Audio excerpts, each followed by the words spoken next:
Untuk bab yang ketiga, konsep insan. Konsep insan ini anak-anak perlu mengetahui maksud insan, ya.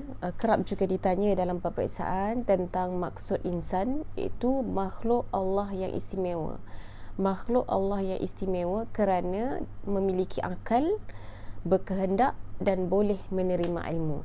Tetapi dalam skema, kalau kita dah bagi biasanya dalam skema kalau dah bagi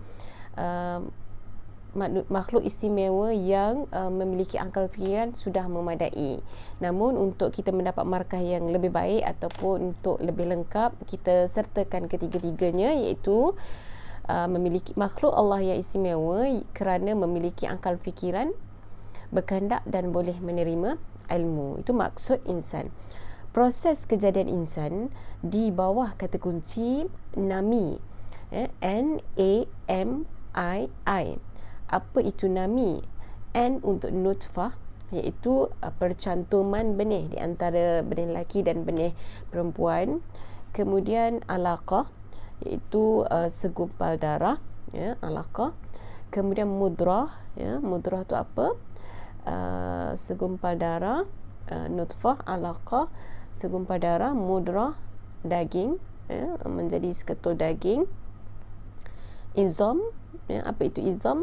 Izam itu tulang yang dibalut oleh daging. Dan kemudian insan, iaitu terjadinya lengkapnya manusia tadi. Okey, itu nami. Baik anak-anak, seterusnya kita pergi kepada tu proses kejadian manusia. Asal kejadian manusia pastinya daripada tanah. Selalu calon akan bertukar asal dengan proses. Proses dia bermula dengan nutfah lah. Tapi kalau asal, dia berasal daripada tanah. Nabi Adam berasal daripada tanah. Okey, kemudian keistimewaan insan. Keistimewaan insan ni dia ada 5, iaitu memiliki akal fikiran pastinya. Yang kedua ialah berbudaya dan bertamadun. Nanti kalau kata kerja ataupun kata tugas di soalan kertas 2 terangkan, jelaskan atau kemukakan, huraikan, maka anak-anak perlu memberi huraian. Contohnya kalau memiliki akal fikiran, huraiannya ialah untuk membezakan buruk dan baik. Begitulah seterusnya.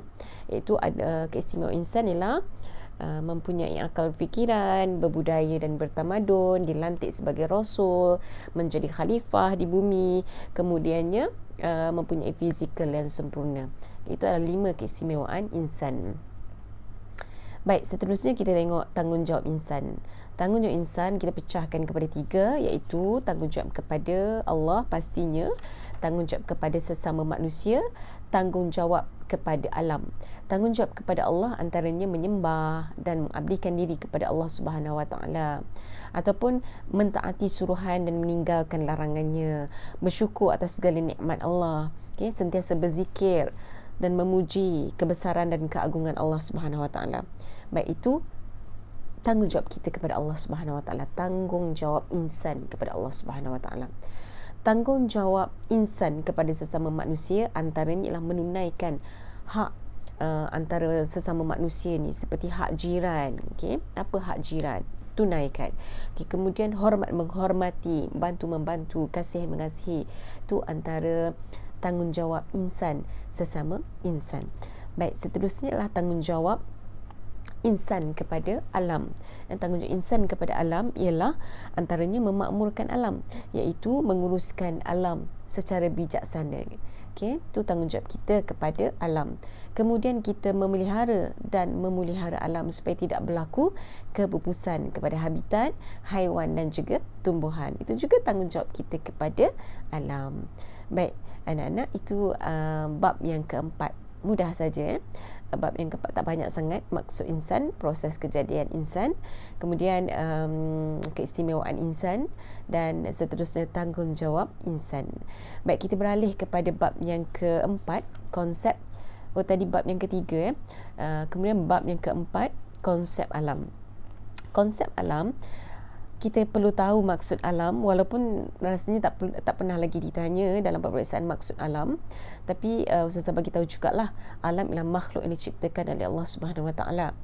dan alam terbahagi kepada dua, pastinya alam ghaib dan alam musyahadah. Alam ghaib maksudnya ialah alam yang tidak dapat ditanggapi oleh panca indera manusia, manakala alam musyahadah ialah alam yang ditanggapi oleh panca indera manusia. Ya, sebaliknya lah.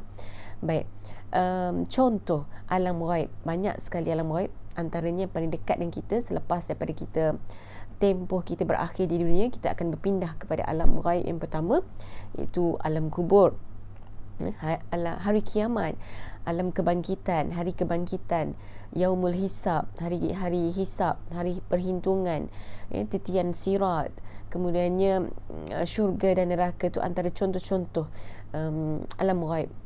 Baik, seterusnya contoh bagi alam musyahadah, mudah saja apa yang kita nampak di alam ini kita boleh bawa sebagai contoh. Antaranya bukit bukau, gunung ganang, laut, pokok, haiwan dan sebagainya. Baik, seterusnya ialah beza di antara alam ghaib dengan alam musyahadah, pun kerap ditanya. So kita nak membezakan ni, kita boleh terus kepada kata kunci, apa yang sudut yang kita nak bezakan tu. Okey, antaranya ialah kita bezakan dari sudut panca indera lah. Pertamanya, alam musyahadah boleh ditanggapi oleh panca indera, tapi alam ghaib tak dapat ditanggapi oleh panca indera. Okay? So yang kedua, dari segi tujuan diadakan alam musyahadah adalah untuk membina tamadun. Tujuan dibuatnya alam ghaib adalah untuk menguji keimanan manusia. Okay, itu dari segi tujuan. Kemudian dari segi akal, kalau alam musyahadah, akal mampu mentafsirkannya, akal mampu memikirkannya, mengkaji dan menyelidik tentang alam musyahadah. Tetapi tentang alam ghaib, akal sukar untuk memikirkan hakikat sebenar, hakikat alam ghaib ini tanpa bantuan wahyu. Okay, itu dari segi akal. Kemudian dari segi yang mati dan yang hidup, yang mati hanya merasai alam ghaib, tapi yang hidup merasai alam musyahadah. Itu beza mati dan hidup. Kemudian dari segi nikmat pada alam musyahadah tak kekal, sementara. Tapi kalau alam ghaib, nikmatnya akan kekal. Contohnya kalau berada di syurga, insya-Allah akan kekal. Baik, ataupun nikmat di syurga contohnya tak berlaku penuaan, seperti di musyahadah alam dunia akan berlaku penuaan, kan, akan ada proses-proses perkembangan kejadian manusia tu. Baik, itu perbezaan di antara alam ghaib dan alam musyahadah. So seterusnya yang paling kerap juga keluar ialah kenapa Allah merahsiakan alam ghaib. Sebab apa Allah nak rahsiakan alam ghaib daripada kita? Okey, yang pertama ialah Allah nak tunjukkan kekuasaan Allah Subhanahu Wa Taala. Sebab Allah boleh menciptakan daripada yang tiada, yang tak pernah kita jangka, kemudian ada, kan? Itu menunjukkan kekuasaan Allah. Suka-suka Allah lah nak buat apa pun, kan? Itu menunjukkan hebatnya Allah. Yang kedua, Allah nak menguji keimanan manusia, sama ada kita ni hamba yang taat ataupun tidak. Allah nak uji keimanan kita. Kalau Allah kata ada hari kiamat, kita nak percaya ke tidak? Sebab kita tak nampak lagi hari kiamat, kan? Allah nak uji keimanan kita. Yang ketiga, kita dapat mempertingkatkan ilmu pengetahuan. Sebab apa? Sebab kita mungkin tak tahu tentang alam ghaib, tetapi kita mengkajinya sebagaimana yang diceritakan dalam Al-Quran ataupun wahyu Allah. Kemudian yang keempat, Allah nak menilai sejauh mana ketaatan hamba-hambanya. Okay? Sebab kalau dirahsiakan alam ghaib, kita mungkin tak tahu tarikh kematian kita bila, apa persiapan kita. So itu nak uji ketaatan hamba-hambanya. Dan yang terakhir ialah mengukuhkan keimanan dan ketakwaan kepada Allah Subhanahu Wa Taala. Jadi seperti kejadian syurga dan neraka. So setakat mana kita nak beriman dan bertakwa, nak masuk syurga tu macam mana keimanan dan ketakwaan kita nak capai kedudukan di syurga, dan kita nak elak daripada kedudukan kita berada di neraka. Okay, itu antara hikmah kerahsiaan alam ghaib. Okay, itu bab yang keempat. Bab yang kelima ialah tanggungjawab memelihara dan memulihara alam. tanggungjawab memelihara dan memelihara alam ni kita perlu perhatikan beberapa perkara. Antaranya maksud memelihara alam. Apa maksud memelihara alam tu apa? Okey, memelihara alam maksudnya jaga dan lindung alam ini supaya tak berlaku kerosakan. Sebab pelihara, jaga betul-betul, bela betul-betul supaya tidak berlaku kerosakan. Tapi kalau memelihara alam, maksudnya kita mengembalikan alam kepada habitatnya yang asal. Itu memelihara alam. Daripada dah rosak, kita baiki balik lah, kita pulihkan balik, kembali kepada habitatnya yang sebetulnya, yang sebagaimana asal. Okay. Contoh memelihara alam antaranya ialah kita mengawal pencemaran udara supaya tak teruk keadaan udara, kawal. Okay. Kemudian kita kekalkan habitat haiwan, kita kawal penggunaan bahan galian. Okay. Itu antara contoh memelihara alam. Tapi kalau contoh memelihara alam, pulih balik alam, seperti menanam semula pokok-pokok yang dah ditebang tu, kita nak kembalikan kepada habitatnya asal, kita tanam balik. Kemudian kita menimbus kawasan lombong. Contohnya, kita buat undang-undang, kita melarang aktiviti membunuh hidupan liar contohnya. Ataupun kita bersihkan balik sungai-sungai yang dah tercemar. Itu antara contoh memelihara alam. Okey. Seterusnya kita tengok sumbangan alam kepada manusia. Antara sumbangan alam kepada manusia ialah menyediakan keperluan kepada manusia. Contohnya makanan manusia, minuman manusia, kita bergantung kepada alam. Okey, kemudian kita dapat mengekalkan habitat semula jadi, seperti ada kawasan tadahan hujan. So benda tu akan kekal lah, keindahan tu ataupun sistem tu, tidak berlakulah kerosakan pada alam. Yang ketiga, memudahkan pergerakan manusia. Contohnya kita nak ke mana? Melalui jalan darat, jalan air, kemudiannya jalan mungkin melalui udara, itu memerlukan alam.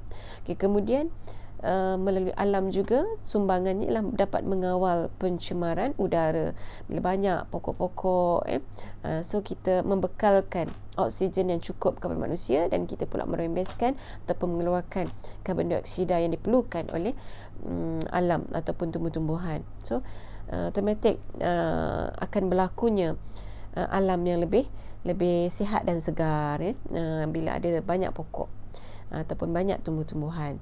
Okay, dapat kawal pencemaran udara. Okay, seterusnya kita nak tahu juga tentang faedah memelihara alam. Apa faedah memelihara alam? Antaranya kita dapat kawal suhu bumi, tidak terlalu panas sebab pokok-pokok banyak contohnya kan. Kalau pokok tak ada, suasana akan jadi panas, menyebabkan berlaku kesan kepada kesihatan kita. Okay, yang kedua, mengawal bencana alam. Contohnya tak berlakunya tanah runtuh, tak berlakunya banjir kilat, sebab kita jaga alam ni. Yang ketiga, kita dapat mengekalkan habitat haiwan dan juga tumbuh-tumbuhan. Dan yang paling utama, bila alam terjaga, keindahan pun terjaga. Contoh kalau berlaku hakisan tanah, sangat kawasan pantai terutamanya akan hilang pantainya kan, yang ada cuma batu-batu sahaja. So akan berlakulah ketidakindahan kepada alam kita. Kita dah tak seronok melihat kawasan atau pemandangan di kawasan pantai contohnya. Ataupun kalau tidak ada pokok di dataran tinggi, dah tak seronok nak pergi di kawasan dataran tinggi, tak sejuk contohnya kan, sebab kekurangan pokok dah ditebang contohnya lah ya. Okey, itu faedah memelihara alam. Kemudian yang terakhir adalah punca kerosakan alam. Sebab apa sebenarnya berlaku kerosakan alam? Antaranya ialah manusia engkar perintah Allah. Allah minta kita kan, kita belajar dalam tanggungjawab insan, bab yang ketiga tu, tanggungjawab insan ialah tanggungjawab insan kepada alam. Antaranya memelihara dan memelihara alam. So bila tak mentaati perintah Allah ini, maka berlakulah kerosakan kepada alam, ya, sehingga timbulnya banjir kilat, tanah runtuh dan sebagainya.